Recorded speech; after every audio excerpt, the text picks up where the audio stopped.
Ini poin yang akan kita bahas.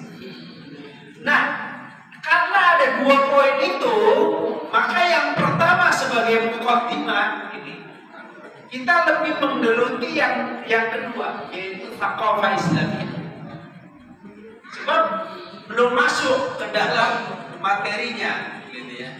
Kalau nanti sudah masuk babnya, barulah kita akan masuk ke dalam poin yang pertama, yaitu hidayah imaniyah, menggali sabda-sabda Rasulullah SAW melalui kitab ini.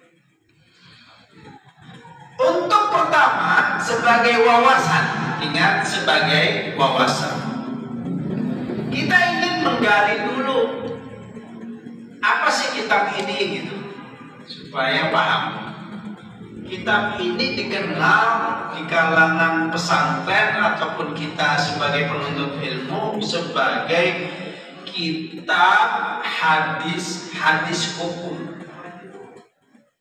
Jadi dia kumpulan dari hadis Rasulullah SAW yang hanya berfokus pada hukum fikih. Tidak akidah tauhid, tidak akhlak adab, tidak taqarrub dan doa, ya, tapi lebih kepada hukum fikih. Jelas ya? Di dalam kaum muslimin, ya, sejarah kaum muslimin, ada, saya mencatat setidaknya ada 14 kitab hadis hukum yang disusun oleh para ulama. Tetapi yang paling kuat dan tersebar ini Bulughul Maram. Makanya kita pilih Bulughul Maram.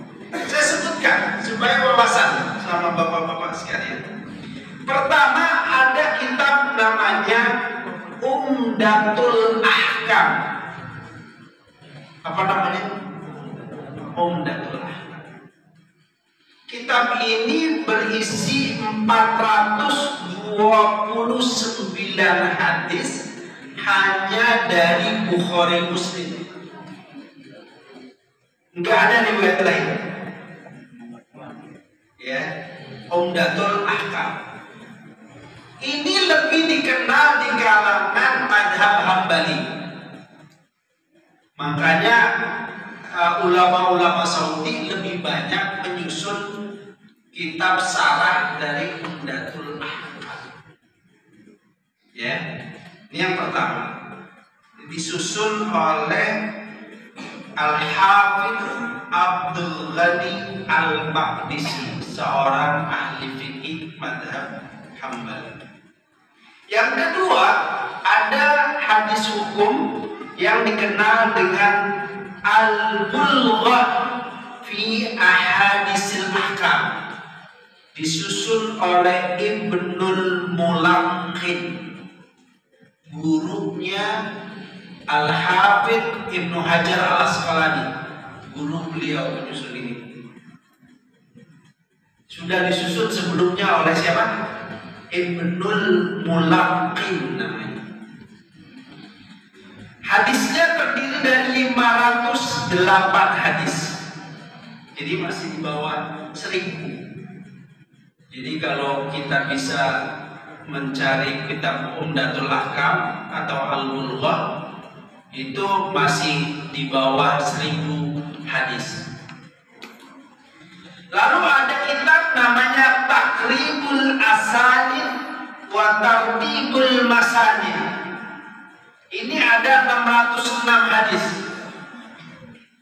Kalau udah dihimpun berapa tuh? Lebih dari 1000 juga ya. Ini Al-Iraqi, sama gurunya siapa? Gurunya Ibnu Hajar Al-Asqalani. Jadi kalau kita mau runut, yang menyusunnya itu tetap saja guru dari Ibnu Hajar Al-Asqalani semuanya.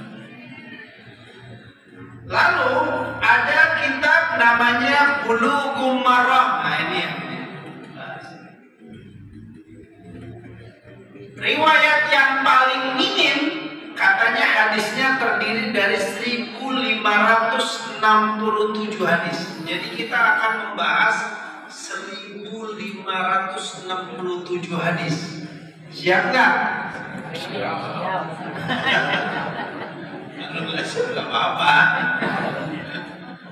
Ya, walaupun kalau catatan yang ada di sini di buku yang saya dapat lebih dari 1500, yaitu 1609 hadis.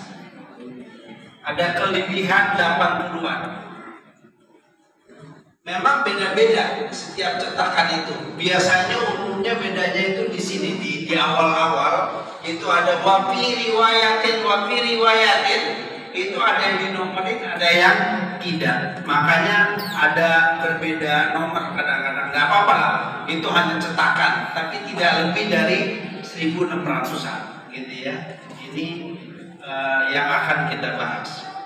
Lalu yang kelima ada kitab namanya Al-Muharrir fi Ahadisil Ahkam, Abdul Hadi. Ini muridnya. 1324 hadis. Masih kalah sama Bulughul Maram 1600-an. Ada lagi Al-Ilmam bi Ahadisil Ahkam Ibnu Daqiq Al-Id.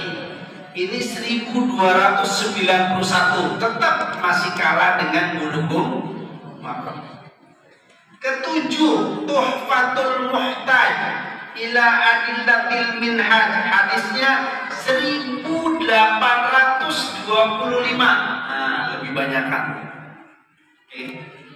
Lalu ada Syekh Muhammad bin Abdul Wahab, susun kitab fikih dalam bentuk hadis, dikenalnya dengan Majmu'atul Hadis ala Abwabil Fiqih. Ya, itu 2032 hadis, lebih banyak. Lalu 9, Al-Muntaqa fil Ahkam Syar'iyyah oleh kakeknya Ibnu Taimiyah, dikenalnya Abu Barakat Majduddin Ibnu Taimiyah. Ya, terdiri dari 3926 yang dikenal di Indonesia dengan salahnya Nailul Awtar. Nah, di Nailul Awtar itu berarti kita mengkaji 3926 hadis. Ya, kalau baca semuanya, nggak muqaddimah sama akhirnya doang. Akhir da'wana alhamdulillahirabbil alamin. Ke-10, Al-Imam fi Ma'rifati Ahadisil Ahkam 1291 hadis. Ada Miskatul Masabih, ini juga terkenal ya, 6285 hadis. Dan masih banyak.